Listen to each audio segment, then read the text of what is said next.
বুঝাই যায় বিশ্ব ভালোবাসা দিবস আলাদা। অর্থাৎ আজকে নতুন করে শুধু ওই একদিন নতুন প্রেমের অবৈধ সূচনা হবে। নতুন করে আজকের দিন ওই একদিনে নারী ধর্ষিতা হবে, নির্যাতিতা হবে, নিজের ইজ্জত সতীত্ব নষ্ট করে দিবে, লুণ্ঠন করবে। এই জিনা, এই ব্যভিচার, এই অসভ্য, এই কুত্তার জিন্দেগির জন্য এই 14 ফেব্রুয়ারি। আজকের যুবক, আজকের যুবতীরা এই পরিমাণ জঘন্য গুনাহ করে যেগুলো আমাদের বাপ চাচারা স্বপ্নে না, কল্পনায়ও ভাবে না। এত নিকৃষ্ট গুনাহ, এত নিকৃষ্ট, এত বেশি মোবাইল কেন্দ্রিক, জিন্দেগি কেন্দ্রিক শাহওয়াত, মনের খামখেয়ালি, যৌন চাহিদা, এটাকে নিয়ে এত বেশি মাতামাতি যেটার বলার ভাষা নেই, বলার ভাষা নেই। এই জন্য দুশ্মন বারবার যুবকের যৌন চাহিদা, লজ্জাস্থানের চাহিদা উস্কে দেওয়ার জন্য নাফরমান নতুন করে আবার আমার বাংলাদেশেও বিলবোর্ডের অথবা বিজ্ঞাপনের মধ্যে লিখে দিছে যে 14 ফেব্রুয়ারির স্লোগান দ্বিধাহীন কাছে আসার গল্প। অর্থাৎ কোন সমাজ মানবা না, কোন মহল্লা মানবা না, কোন পাড়া মানবা না, কোন মা বাবার তোয়াক্কা করবা না।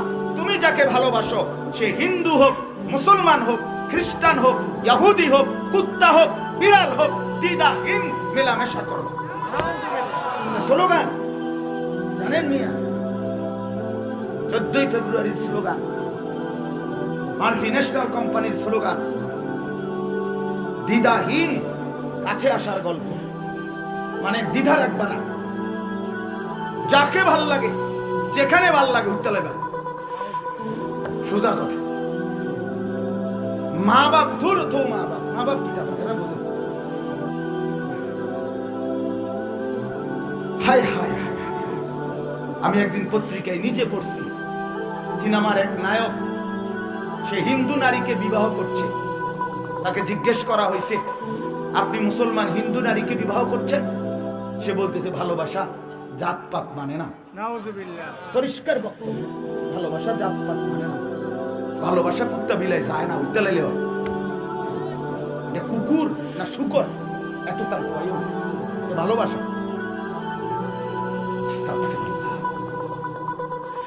সেই অভিশপ্ত 14 ফেব্রুয়ারি আমাদের সামনে। যুবক, যদি হাসো তো মনে করে তুমি প্রতিবন্ধী। হ্যাঁ, নাফরমানির পরেও যে যুবক হাসে মনে করবেন সে প্রতিবন্ধী, অসুস্থ। কারণ গুনাহ তার গায়ে কোনো আসরই করে না, তার কলিজার মধ্যে কোনো নড়ে চড়ে না। জন্য মুসলমান, 14 ফেব্রুয়ারি নামে আমাদের কোনো দিবস নেই। ভালোবাসার কোনো আলাদা দিবস হয় না, ভালোবাসার কোনো দিন হয়। আমি মাকে ভালোবাসি প্রতিদিন, আমি বাবাকে ভালোবাসি প্রতিদিন, আমি আমার স্ত্রীকে ভালোবাসি প্রতিদিন, আমি আমার ছেলে মেয়েকে ভালোবাসি প্রতিদিন, আমি আমার উস্তাদকে ভালোবাসি প্রতিদিন, আমি আমার বন্ধুদেরকেও ভালোবাসি প্রতিদিন, আমি আমার নামাজি বন্ধুদেরকে পছন্দ করি প্রতিদিন। আলাদা দিন ভালোবাসবো কেন? মা আমার 14 ফেব্রুয়ারি না সব দিন, স্ত্রী আমার 14 ফেব্রুয়ারি নাকি সব দিন? বুঝাই যায় বিশ্ব ভালোবাসা দিবস আলাদা। অর্থাৎ আজকে নতুন করে শুধু ওই একদিন নতুন প্রেমের অবৈধ সূচনা হবে। নতুন করে আজকের দিন ওই একদিনে নারী ধর্ষিতা হবে, নির্যাতিতা হবে, নিজের ইজ্জত সতীত্ব নষ্ট করে দিবে, লুণ্ঠন করবে। এই জিনা, এই ব্যভিচার, এই অসভ্য, এই কুত্তার জিন্দেগির জন্য এই 14 ফেব্রুয়ারি। কুত্তার ভালোবাসা হইতে পারে, কোন মানুষের ভালোবাসা হইতে পারে না, জানোয়ার হইতে পারে। সাবধান মুসলমান, একজন যুবক যদি মুসলমানের বাচ্চা হও, মনে রাখবা আমার অনুরোধ, 14 ফেব্রুয়ারি নামে কোনো ভালোবাসা দিবস নাই। ঠিক কিনা বলেন? আলাদা কোনো দিবস নাই আমাদের। মুমিনের ভালোবাসা কয়দিন? প্রতিদিন। আল্লাহকে ভালোবাসি কয়দিন? রাসূলুল্লাহ সাল্লাল্লাহু আলাইহি সাল্লামকে ভালোবাসি কয়দিন? প্রতিদিন, প্রতিদিন, প্রতিক্ষণ, প্রতি মিনিট।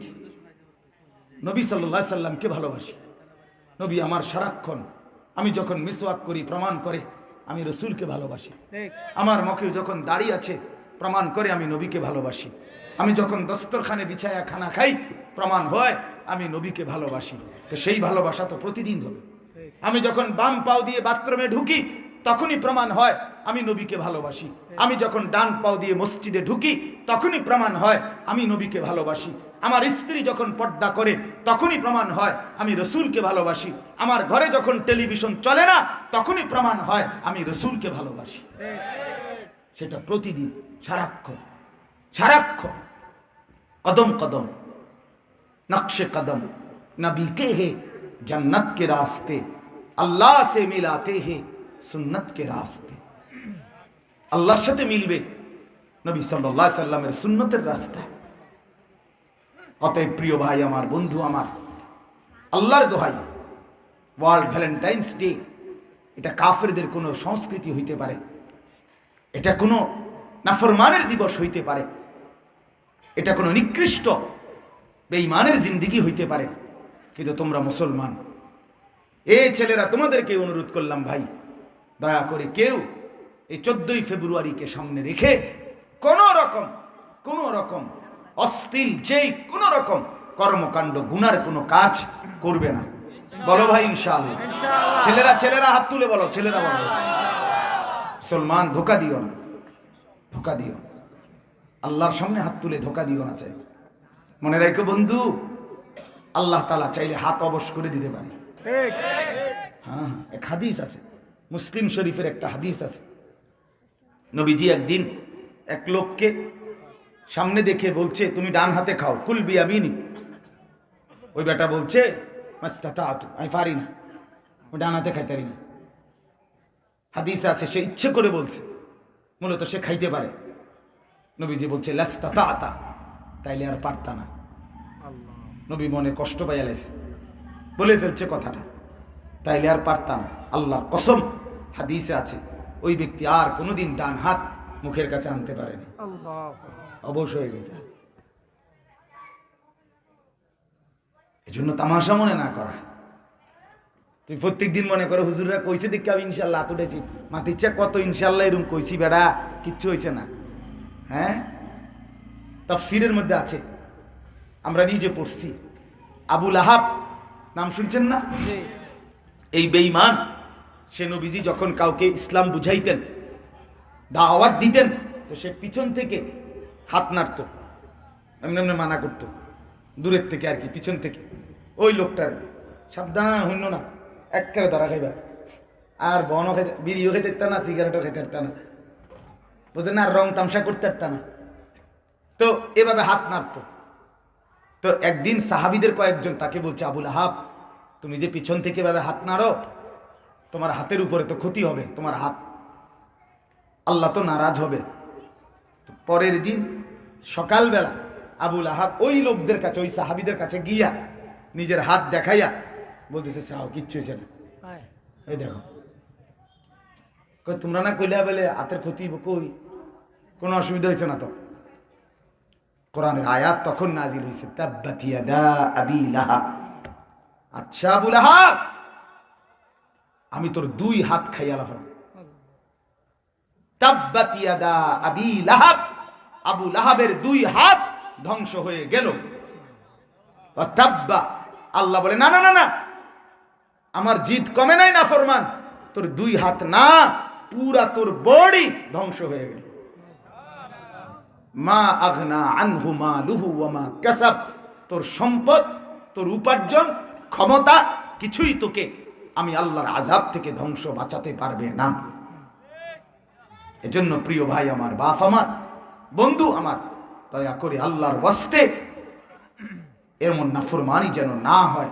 বিশেষ করে যুবক, অন্য কেউ যদি করে কিন্তু তুমি হাত তুলছো, আর নাহলে এখন রিফিউজ করো, মানে আবার প্রত্যাখ্যান করো, এখন বলে ফেলো আবার যে না হুজুর হুজুর আমি পারতাম না, আমি হাতটা ফিরিয়ে দিলাম, কও আবার কও, নাইলে ক্ষতি হবে। অন্য ছেলে যে তোলে নাই হাত, তারটা তার সাথে সম্পর্ক, তুমি হাত তুলছো, তুমি মুসলমানের বাচ্চা, তোমার আল্লাহ আছে, তোমার আখেরাত আছে, তোমার মা মুসলমান, তোমার বাবা মুসলমান, ঠিক আছে না?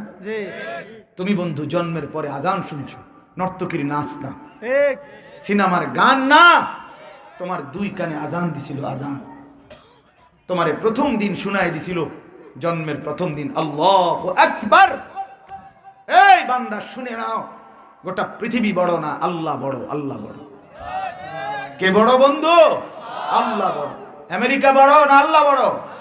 ইউরোপ বড় না আল্লাহ বড়? হ্যাঁ, পৃথিবীর সব প্রযুক্তি ফেল আল্লাহর সামনে। এই ভূমিকম্প থেকে কি শিক্ষা নিছেন? হ্যাঁ, যে এখন থেকে সামনে আপনার 2 সুতা রড বাড়াইয়া দিয়েন, ঠিক না? সিমেন্টের পরিমাণ বাড়াইয়া দিয়ে তোলার ভাঙতো না, এই নি সবক কথা বলেন। আমি একদিন দেখছি বিলবোর্ডে লেখা ভূমিকম্প সহনীয় স্টিল। হ্যাঁ, আমি নিজ চোখে দেখছি ভূমিকম্প সহনীয় স্টিল, মানে এটা ভূমিকম্পে লড়াই তারা না। এই বাচ্চার ফুট যদি যাইতো তো বুঝতো, ঠিক না? তাহলে বুঝতো ভূমিকম্প সহনীয়।